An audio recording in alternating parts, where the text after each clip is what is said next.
Good morning and welcome to day 11 of the Being Challenge here at Ascension Lutheran Church in Citrus Heights. I'm Pastor Scott. And a good Monday morning to you. I hope yesterday you found a place to worship and are looking forward to getting back to these bright and early morning videos that we'll provide from today and through Saturday again this week. We are on day 11, which is actually day 6 of the Keystone Habit Commit to Community.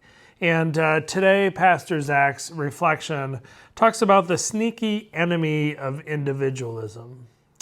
And Pastor Zach encourages us to think about kind of this American ideal of rugged individualism as being the antithesis to what we read in the gospel and what we see in the person of Jesus Christ. That comparison might be a challenge for us as we have sort of bought in and accept and like the idea of being independent and paying our own way and not relying on other people.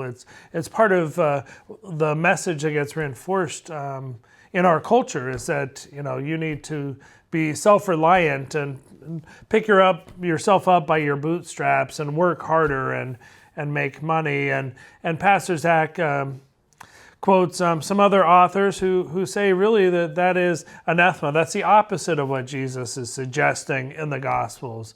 But instead Jesus is inviting us to give up our self-reliance in order that we might come into a relationship with Him. I think part of that process is dying to self and rising in Christ is becoming less in order that we might become more. It's that the leveling that we read in Luke's gospel, especially where the first shall be the last and the last shall be first. And that really puts us in tension with what we see and hear celebrated in culture around us.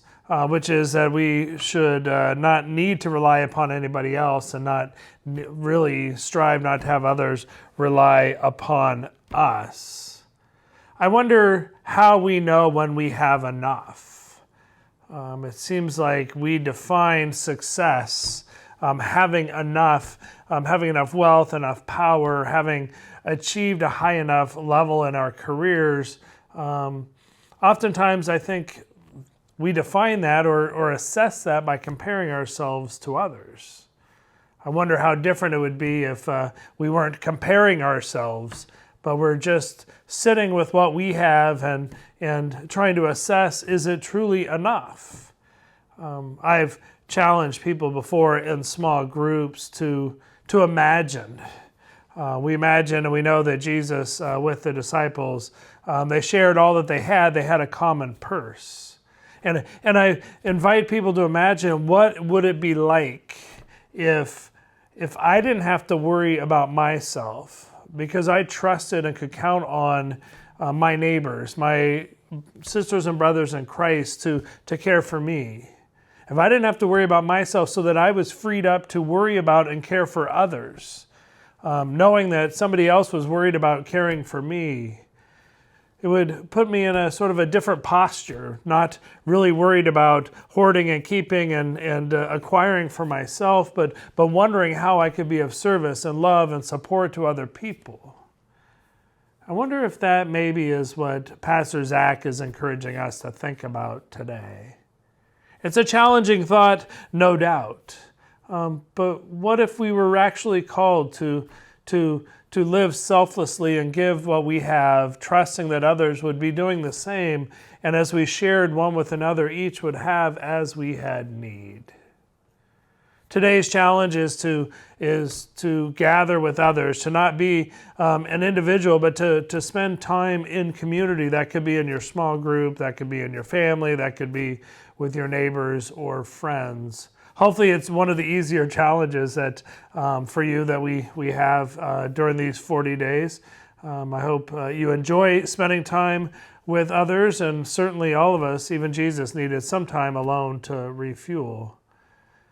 But we were created for community. God created us. He created Adam and said it was not good that he would be alone, and then created Eve. So what does it look like to live an intentional community where we support one another? And how might that reflect Christ to the world around us? Certainly challenging thoughts today, and I look forward to seeing you tomorrow for the seventh day on the Commit to Community Keystone Habit and day 12 of our Being Challenge. Take care.